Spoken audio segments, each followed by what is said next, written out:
Dear learners, welcome back to this session, and in this session we would be discussing certain development indicators.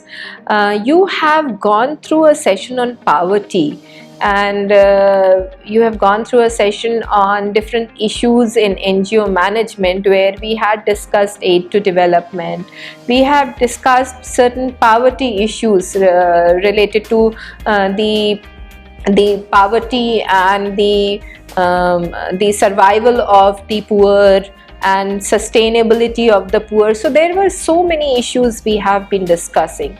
Now it is very, very important for the NGOs to understand what are the development indicators, and the development indicators play a major role in providing the basic requirement for the NGOs, because NGOs need to understand whatever specific cause they are working for. So they need to have a certain kind of measurement tool through which they can work on it. There should be such certain kind of policy. It's not controlling the NGOs. It is like providing certain kind of base which gives an access to what kind of work they could do to help the underprivileged. So when we discuss the development indicators, we need to understand what are the indicators. Indicators, as the name suggests itself, in itself they are something which indicate a certain process, which indicate a specific cause, which indicate a specific thing. So indicators, they can be anything. So we just go across and we say that the car is indicating on the right side. We have indicators in the car. So that means it is providing certain kind of indication or certain kind of direction to the passengers or to the people who are walking on the road to know where the car is moving. So it is like a progress of the certain process. So when we talk about indicators, how they came up into existence specifically related to the different organizations or voluntary sectors. Now, when there were so many development experts, they were studying the concept of poverty and how the poverty is creating the problems in the society, how the poverty is creating helplessness in the society. So through this, they tried to find out certain indicators. They felt the need of having certain indicators. So indicators are actually the measure of something. They indicate a particular kind of a trend. Trend means progress. It can be the upward trend, it can be the downward trend, whatever the case may be. But they tell you the exact situation, and they include certain items just like salary, the work which you are doing, the food, the housing, the health, the education. So indicators, they should be monitored or they used to monitor the progress towards the goals at various stages of the study. So that is why the experts, they felt a specific need for for developing certain indicators as measurement tools. Now, a very pertinent question comes into being, where we realize that all the indicators cannot be measurable, but at least they provide a certain process, they provide a certain trend. So we'll be discussing these indicators in this session, and we'll see that what kind of indicators they exist. So when we discuss the indicators, we need to understand what are the different kinds of indicators. So when we talk about the development indicators, they are based on certain factors that relate to the well-being. They are based on economic productivity, and they are based on environmental sustainability. So these are certain bases on which the indicators, the development indicators in particular, are developed. So when we talk about development indicators, so when we talk about the factors which relate to the well-being, so as we discussed in the concept of welfare, We studied that the NGOs work for the well-being of the society. So well-being includes basic services like health, food, shelter, etc. So these are the factors which relate to the well-being, and on this basis the indicators are being developed. Then comes the other basis as the economic productivity. Now economic productivity is very, very important, and for this we require to understand that what is the household income, how the savings are done in the rural basis or amongst the poor, if they can save something. So all these issues, they are considered under economic productivity. Then comes another aspect, which is environmental sustainability. Now these are the factors which are directly related to the environment which we are surrounded with. In this case it is the environment of the NGOs, fine, but in this case particularly it is the environment, it is the nature which needs to be sustainable. So on these basis the indicators have been developed. So when we talk about the typical indicators which are based on poverty levels and which has access to basic services such as sanitation, water, healthcare, economy, the productivity of the nation, income distribution, educational levels, etc. So these indicators, they often vary on the basis of gender, caste, community and various other factors within the regions and within the local communities. So the indicators which are based broadly, they can be measured based on the different subsectors of the society. So some indicators, they are more measurable than others. For example, it is very easy to measure the income levels, but it is very, very hard to measure the livelihood or well-being, because well-being is also an abstract thing. So suppose one person in a particular community is having a television set and one person in the same community is not having a television set, that does not decide or does not give an idea that the other person who is not having the television set is not having basic amenities or is not well off. So these kind of measurable indicators, which are measurable indicators like income, they are easy to measure, but the indicators like well-being, they are very difficult to measure, though there are certain parameters based on which these indicators can be measured. Now coming to one of the major concepts of the development indicators, which is the Millennium Development Goals, and this was developed, we call them as MDGs, and I'll be using this word often in the whole session.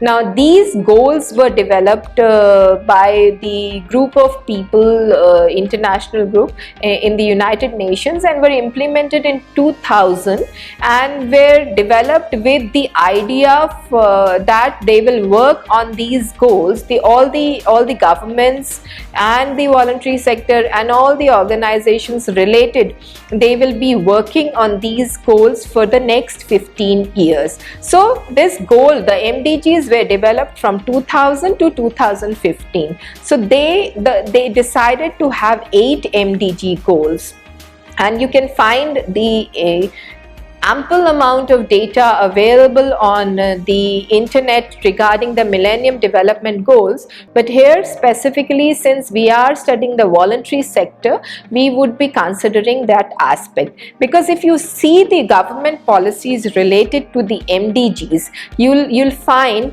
that how these policies have been built, that within that period, within a specific period of time, one has to cover this goal. Within a specific period of time, one has to cover this much population who is so as to eradicate, say, poverty or hunger.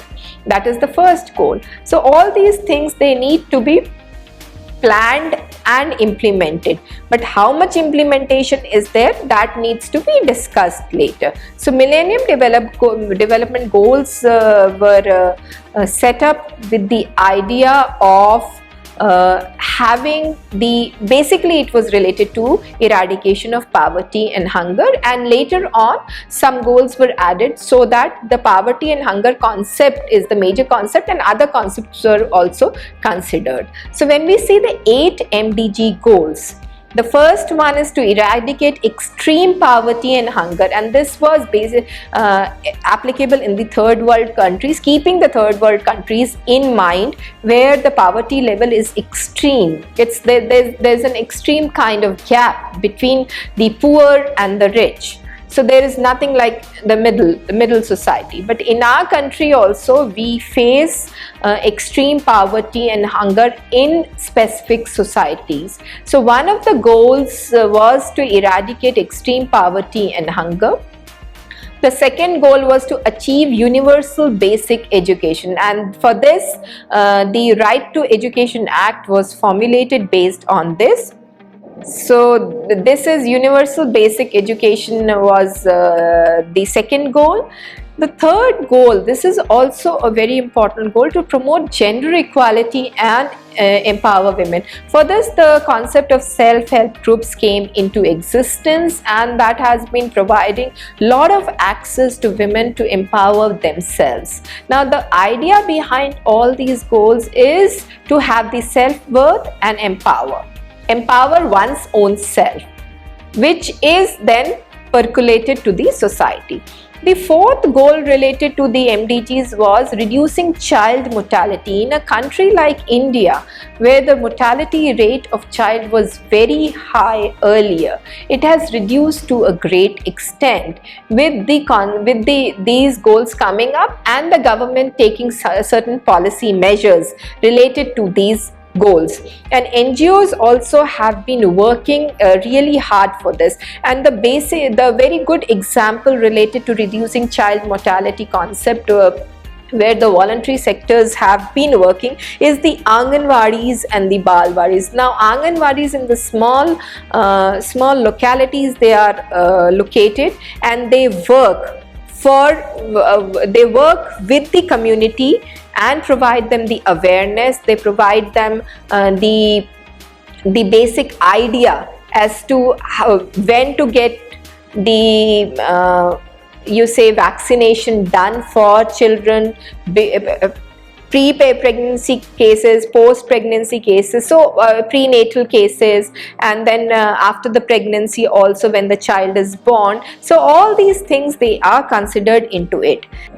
Now coming to the maternal health, that is also related to the fourth goal, because after the child is born, the maternal health is also important, and again the NGO sector has been actively involved in implementing this goal.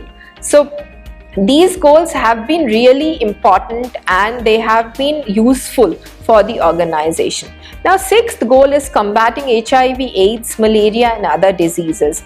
Now this goal was set up with the idea that the treatable diseases or untreatable diseases, they can be combated, and we'll see in later sections that the crisis situation has also led to modification of certain areas of study.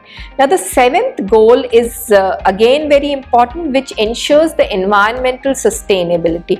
Now this is very important because a lot of deforestation, soil erosion, ozone depletion, a lot of issues, environmental issues have been coming up, and to protect the environment and the wildlife, this goal has been very important in protecting the environment and the wildlife. Now using these goals, they have certain guidelines, and those guidelines have to be followed by the organizations, by the government, and the NGOs have been actively working in these development efforts. Now the eighth and the last goal of MDG is the Global Partnership for Development. Now this is a common goal, and this goal where the governments, they have the partnership with the other governments related to certain issues. It may be environmental sustainability, it may be combating diseases, it may be reducing child mortality, it may be improving maternal health or promoting gender equality. So the international partnership is required for that, where the party who is strong enough to support the other party comes into partnership. So this is developing a global partnership for development purpose of the nation. And NGOs have been quite active in this. So these are the Millennium Development Goals, and if you see the summary or the précis of the MDGs, you will find that MDGs, they measured the progress depending on these goals for 15 years, from 2000 to 2015, and they have been used in areas like reducing the income poverty, providing much needed access to water and sanitation, child mortality as we discussed, and they have drastically improved the maternal health. And this has led to a global movement for free primary education, and they have been inspiring countries to invest in their future generations. So most of the countries, they have been following these goals, and this has become very important. Now, most significantly, the MDGs have worked extensively in the field of combating HIV and AIDS and other diseases. And diseases like malaria and tuberculosis, they are now treatable diseases, and they have been, the goals have been helpful in combating these diseases. And of course, there are certain other diseases like polio, the eradication of polio from a country like India, with a vast population. So in that case also, these goals have helped a lot. Now coming to the further part, we have discussed MDGs. Now after 2015, the concept of sustainable development goals have been implemented. Those MDGs were for 15 years, and when that goal was achieved, they started working on sustainable development goals, which we popularly call them as SDGs. Now the SDGs, the concept started in 2012 by UNDP, and the objective was to have a set of universal goals just like MDGs, and to meet the urgent environmental, political and economic challenges. MDGs were basically concentrating on eradicating poverty and hunger. Now these sustainable development goals, they are concentrating on environmental, political and economic challenges occurring in the world. Now the SDGs, they have replaced MDGs, and we'll see how they have replaced. Now you will see how the transformation or transition from MDGs to SDGs took place. Now if you go to the site of United Nations, UNDP.org, you will find that the transition took place with an idea of working on something, and there is a short video where they have discussed what was MDGs and what is SDGs. So if you go through this site, and we'll just scroll through this site, and you will find that how beautifully the transition has took place from MDGs to SDGs. Now coming to the concept of SDGs, we have transitioned from MDGs to NDGs, right? Now we come to the concept of SDGs, because we know what MDGs are. Now we know we need to understand what SDGs are. SDGs, they are also known as global goals, and they have been replaced by MDGs, considering the concept of protecting the planet and ensuring that all people, they enjoy peace and prosperity by 2030. That is another 15 years. So these goals are for another 15 years, and they are also working for the COVID crisis. Now you see, this is very interesting that they have started with the concept of protecting the environment, and now for protecting the environment and the planet from diseases also. So they were working, they have just been proactive enough to work on COVID crisis also. So now we'll just scan through all the 17 SDGs. We had 8 MDGs, and now we have 17 SDGs, where MDGs have also been integrated in the SDGs. When we see the SDGs, the first goal is no poverty. In MDGs, the first goal was eradicating poverty and hunger. In this case, it is no poverty. That is goal number 1. Goal number is zero hunger. There in MDGs it was eradicating. In SDGs it is removing it completely. There is nothing like poverty or hunger. Goal 3 is good health and well-being. Instead of providing the basic necessities, it is good health and well-being for all. Then goal 4, it started with education of children, the right to education for child. Now it improves, it moves on to another stage where it is moving to the quality of education, the kind of education being provided to the children. Then the SDGs come into picture. Now goal 5 relates to gender equality. Now in that case also we worked on women empowerment and the gender issues. Now it is gender equality in all sense, in all kinds of genders, across the genders. It doesn't mean it should be men, women or others. It can be anything. Sixth goal relates to, of course, sanitation. It's clean water and sanitation. Seventh goal is affordable and clean energy. This is an addition. So affordable and clean energy is very important. And in this section, I would like to discuss that NGOs have been working in providing these sustainable energy sources like solar power and wind energy. So there are certain NGOs working on these sectors also. Now goal 8 relates to the decent work and the economic growth of the nation.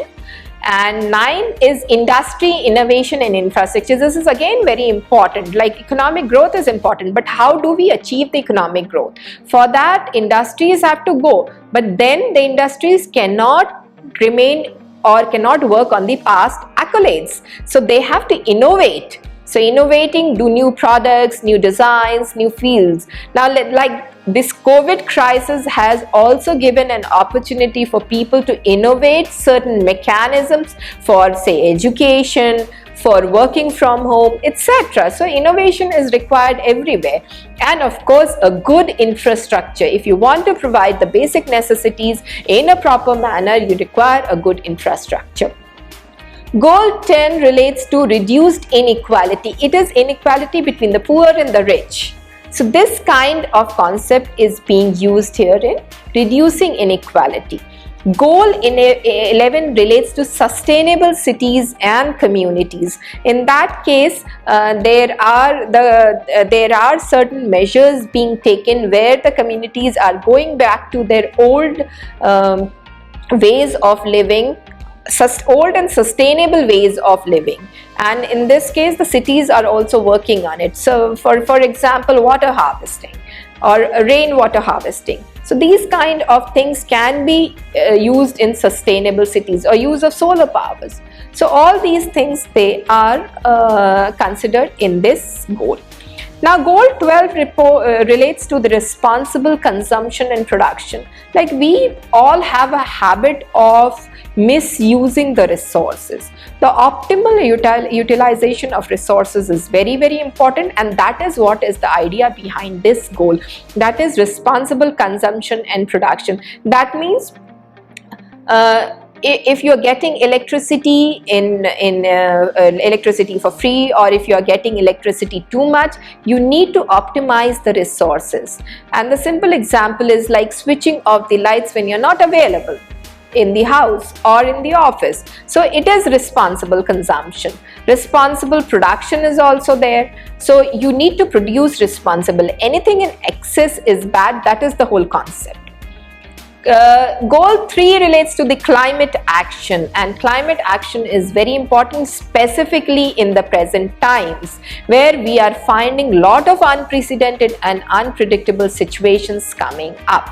So that is why climate action is very important for the sustainability of the human race.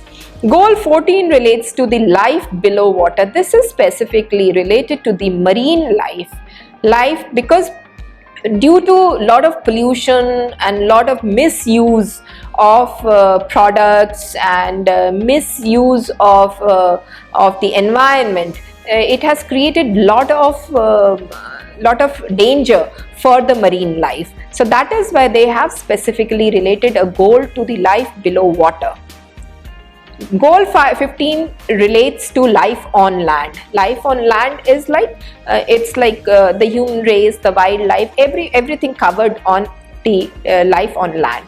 Goal 16 is peace and justice, strong institutions. That means peace across nations, peace amongst people, no wars, no communal riots, etc. Goal 17 relates again to partnerships to achieve the above goals. So MDGs also had this partnership issue, and SDGs also had this partnership goal. So partnerships with nations, with governments, with NGOs, with different sectors of the society to achieve all these goals. So these are the SDGs.